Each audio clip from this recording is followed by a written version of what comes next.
तो आज हम बात करेंगे bounded set and monotonic sequence के ऊपर। यानी बाउंडेड सेट क्या है, मोनोटोनिक सीक्वेंस क्या है।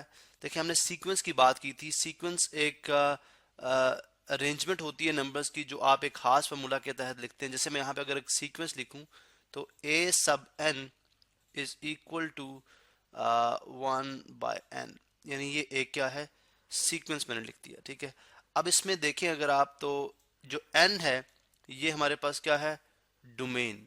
ठीक है, ये हमारे पास क्या है, डोमेन, जो कि नंबर ऑफ टर्म्स को यानी कितनी टर्म्स होंगी, यानी फर्स्ट सेकंड थर्ड उन टर्म्स को जो है वो बयान करता है। और ये चूंकि डोमेन है और हम सीक्वेंस के अंदर जानते हैं कि सीक्वेंस की जो डोमेन होती है, ठीक है, यानी n का जो ताल्लुक होगा वो किससे होगा, नेचुरल नंबर से। या पॉजिटिव इंटीजर समटाइम जीरो भी हम बात करते हैं, लेकिन वो एक रेयर केस है। लेकिन हम सिंपली बात करते हैं कि नेचुरल नंबर से ताल्लुक होता है इसका, पॉजिटिव नेचुरल नंबर से। ठीक है, और जो ए एन है, अब जैसे से आप इस एन की वैल्यू इसमें डालते जाएंगे हमारे पास ए सब एन की वैल्यू आती जाएंगी, जो आपके पास क्या है, रेंज, जो आपके पास क्या है, रेंज। ठीक है, अब देखें जो मोनोटोनिक सीक्वेंस, सबसे पहले हम बात करते हैं मोनोटोनिक सीक्वेंस से क्या हमारा। देखिए मोनो का लफ्ज ही होता है, मतलब इसका मतलब होता है एक। ठीक है, यानी मोनोटोनिक सीक्वेंस में दो दो तरह के सीक्वेंसेस हो सकते हैं। ठीक है, नंबर एक तो हो सकता है मोनोटोनिक इंक्रीजिंग सीक्वेंस, और दूसरा हो सकता है मोनोटोनिक डिक्रीजिंग सीक्वेंस। जैसे अगर हम इस, जैसे मैंने ये सीक्वेंस लिखा है, इसमें मुझे पहले सीक्वेंस बनाना है। अगर मैं सीक्वेंस बनाना चाहता हूँ तो मैं क्या करूँगा, अगर मैं इसमें n इज इक्वल टू 1 2 3 4 5 ये वैल्यू मैं इसमें डालता जाऊंगा तो मेरे पास सीक्वेंस आता जाएगा। मतलब अगर मैं 1 डालूंगा तो 1/1 1 बनेगा, 1/2 1/2, इसी तरह से 1/3 1/4 1/5 1/6, इसे चलते चलते ये लास्ट टर्म जो होगी इसकी, ये कहलाएगी 1/n। ठीक है, तो इस जो सीक्वेंस है उससे अगर मैं जो मतलब इसका सीक्वेंस बनाऊं अगर, तो मेरे पास ये सीक्वेंस बनता है। अब देखें इसमें जो हम जानते हैं कि जो 1 है ये बिगर है, 1/2 स्मॉलर है, 1/3 इससे भी कम है, इससे भी छोटा नंबर है, 1/4 इससे भी छोटा है। तो हमने ये बात देखी कि जो डिक्री, अब ये क्या हुआ, एक डिक्रीजिंग सीक्वेंस है। क्या है, डिक्रीजिंग, मोनोटोनिक डिक्रीजिंग सीक्वेंस है, बिकॉज ये थ्रू आउट डिक्रीज कर रहा है। यानी जैसे आप जैसे जैसे एन अप्रोच कर रहे हैं इन्फिनिटी को, यानी एन जो है इन्फिनिटी की तरफ मूव कर रहा है, साथ आपका नंबर जो है वो जीरो को अप्रोच कर रहा है। ये मैं एक जस्ट एक क्लेम कर रहा हूँ। ठीक है, देखें अगर मैं ये तो इसका मतलब है जो मोनोटोनिक, मैं यहाँ पे लिखूँ monotonic decreasing sequence, monotonic monotonic decreasing sequence क्या होता है, डिक्रीजिंग सीक्वेंस क्या होगा, डिक्रीजिंग सीक्वेंस क्या होता है, मैं यहाँ पे मेंशन कर देता हूँ कि मोनोटोनिक डिक्रीजिंग सीक्वेंस ये होगा कि जब आपकी उस पूरे सीक्वेंस में जो ए एन है, ठीक है, चले ए एन प्लस वन वाली जो टर्म है वो लेसर होगी ए एन से। क्या मतलब हुआ कि अब ए एन प्लस वन से क्या होगा, जैसे अगर आप देखें तो ये ए वन है, ये फर्स्ट टर्म है, ये सेकेंड टर्म है, ये थर्ड टर्म है, ये फोर्थ टर्म है, ये फिफ्थ टर्म है, and so on and so on. अब देखें ए वन जो है, ठीक है, वो बिगर है ए टू से, इसलिए मैं कह रहा हूँ ए एन जो है बिगर है। या अगर मैं बोलूँ ए टू जो है, ए वन अगर मैं कर दूँ तो ए टू क्या हो जाएगा, एन प्लस वन, मीन 1+1 2। तो अगर आप देखें तो ए वन जो है वो बिगर है ए टू से, यूं कह सकता हूँ कि ए टू जो है वो स्मॉलर है ए वन से। तो जिसमें भी A N plus one smaller होगी ए एन से, ठीक है, तो वो जो सीक्वेंस कहलाएगा, ठीक है, वो कहलाएगा हमारे पास। और पूरी उस सीक्वेंस के अंदर, पूरे सीक्वेंस के अंदर अगर आप जब ये चेक करेंगे ए एन प्लस वन जो होगा वो स्मॉलर होगा प्रीवियस, यानी हम बात करें कि हर जो सक्सेसर होगा वो प्रेडिसेसर से क्या होगा, स्मॉलर होगा। तो ये कहलाएगा मोनोटोनिक डिक्रीजिंग सीक्वेंस। ठीक है, अच्छा इसी तरह से अगर मैं इसको ग्राफ करता हूँ, ठीक है, ये चले पहले हम मोनोटोनिक इंक्रीजिंग की भी बात कर लेते हैं। मोनोटोनिक इंक्रीजिंग सीक्वेंस, ठीक है, मोनोटोनिक इंक्रीजिंग, जैसा कि अगर मैं एक सीक्वेंस लिखता हूँ ए सब N is equal to 2n। अब ये क्या है, एक मोनोटोनिक इंक्रीजिंग सीक्वेंस है, क्योंकि इसमें जब भी आप n इज इक्वल टू 1 2 3 4 और इसी तरह से इंफिनिटी तक जा रहा है, आप रखते जाएंगे क्योंकि टर्म है, टर्म्स हैं। ठीक है, तो मैं अगर सबसे पहले टर्म लिखूं तो क्या है 2, दूसरी क्या है 4, फिर क्या है 6, फिर क्या है 8, फिर क्या है 10, और इसी तरह से ये चलता जा रहा है। तो अगर आप देखें तो हर जो टर्म है वो प्रीवियस टर्म से क्या है, बिगर। इसमें मैं यूं कह सकता हूं कि इसके अंदर क्या है कि हर ए एन प्लस वन जो है वो बिगर है ए एन से, ठीक है। यानी हर जो सक्सेसर है वो प्रेडिसेसर से क्या है, बड़ा है, ठीक है। तो ऐसे सीक्वेंस को हम क्या कहते हैं, यानी ऐसे सीक्वेंस को अगर मैं यहाँ पे लाइन लगा दूं, एक सेपरेशन लाइन, ठीक है, ऐसे सीक्वेंस को हम क्या कहते हैं, monotonic monotonic increasing sequence, monotonic increasing increasing sequence. ये तो आपको बात समझ आ गई कि दो तरह के सीक्वेंस हमारे पास, ये मोनोटोनिक डिक्रीजिंग और मोनोटोनिक इंक्रीजिंग। और मोनो इसलिए कहते हैं कि इसका बिहेवियर जस्ट ये इंक्रीज है तो इंक्रीज ही करता जाता है, ठीक है। इंक्रीज है तो इंक्रीज करेगा, डिक्रीज है तो डिक्रीज करेगा।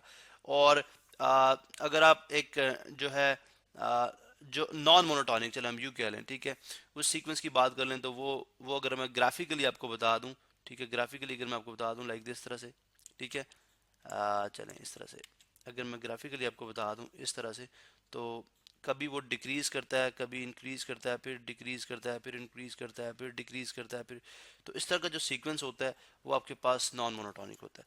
अच्छा, अभी हम बात करते हैं बाउंडेड सेट से क्या मुराद है। मोनोटोनिक सीक्वेंस की तो हमने बात करी, हम बात करेंगे बाउंडेड सेट से क्या मुराद है।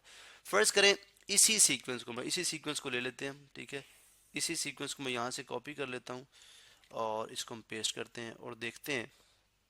चले, मैंने यहाँ पे इसी को पेस्ट कर दिया। अब मैं इसको ग्राफ करता हूँ, ठीक है, अब मैं इसको ग्राफ करता हूँ। मुझे पता कि क्या है ए एन, ठीक है, ए एन, ठीक है, ए सब एन जो किसके इक्वल है, वो ये एक आ रहा है। अब देखें इसके अंदर मैं यूं बात कर सकता हूँ, इसके अंदर मैं यूं बात कर सकता हूँ कि अगर अगर मेरे पास वाई एक्सिस हो, मैं यहाँ पे पहले एक्सिस ड्रॉ कर लूँ, ये मेरे पास वाई एक्सिस है, ये मेरे पास एक्स एक्सिस है, ठीक है, और इसके ऊपर पॉइंट्स में प्लॉट करता हूँ 1 2 3, यानी ये टर्म्स को रिप्रेजेंट करेंगे 3 4 5 6, और इसी तरह से यहाँ पे वाई एक्सिस के, यानी ये ए एन है, ये ए एन होगा, ए सब एन, ठीक है, और यहाँ पे क्या होगा, ये एन को रिप्रेजेंट कर रहा है।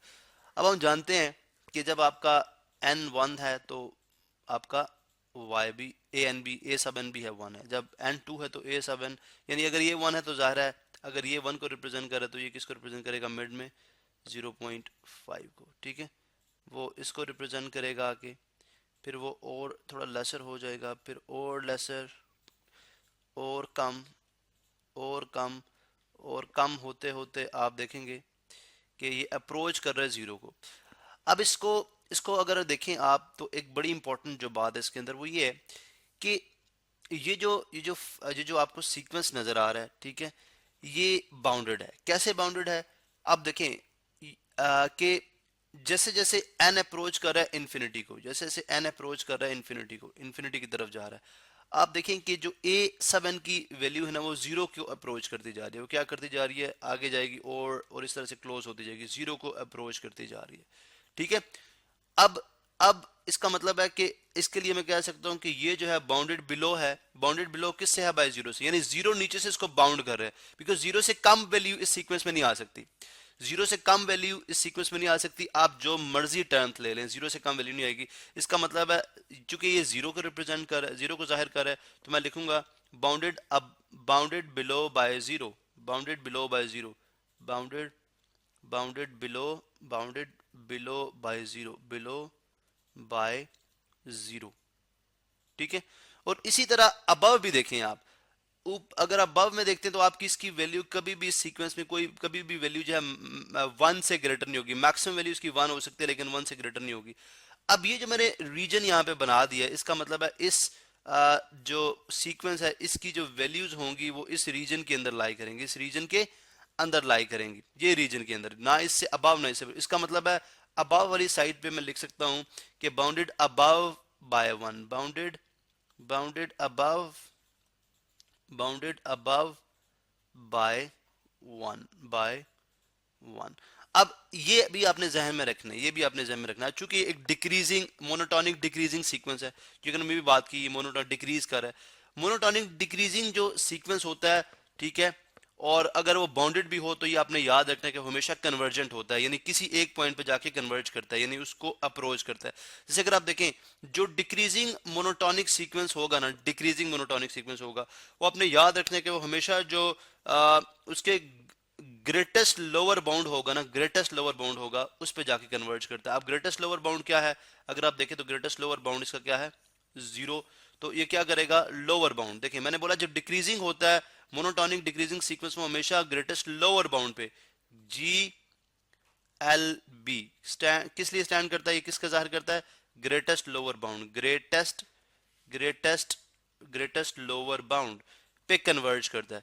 चूंकि आप जैसे जैसे एन को अप्रोच कराएंगे जीरो, तो ये जीरो को अप्रोच, यानी इस सीक्वेंस के लिए एन अप्रोच करेगा जीरो को तो ए सब एन अप्रोच करेगा, एन अप्रोच करेगा इन्फिनिटी को तो ए सब एन अप्रोच करेगा जीरो को। तो इसका अब जीरो किस में आ रहा है, लोअर बाउंड में आ रहा है, क्योंकि इसका अपर बाउंड तो ये है, तो लोअर बाउंड में आ रहा है, तो ग्रेटेस्ट लोअर बाउंड पे जाके वो कन्वर्ज करेगा। और इसका ऑपोजिट क्या है कि अगर कोई इंक्रीजिंग मोनोटोनिक इंक्रीजिंग सीक्वेंस होगा तो वो आपने अपर लोअर बाउंड में जाके, यानी अगर इंक्रीजिंग में यहाँ पे ड्रॉ कर दूं रफ, जस्ट एक एग्जांपल के तौर पे, अगर मोनोटोनिक कोई इंक्रीजिंग सीक्वेंस होगा, जैसे मैं यहाँ पे ड्रॉ कर दूं, ठीक है, चलें, अगर मोनोटोनिक इंक्रीजिंग सीक्वेंस होगा इस तरह से, ठीक है, तो वो क्या करेगा, अपर लोअर बाउंड पे जाके कन्वर्ज करेगा, अपर लोअर बाउंड पे जाके कन्वर्ज करेगा। तो मैं यहाँ पे लिख देता हूँ अपर लोअर बाउंड। तो ये हमने देखा जी मोनोटोनिक सीक्वेंस और बाउंडेड सेट।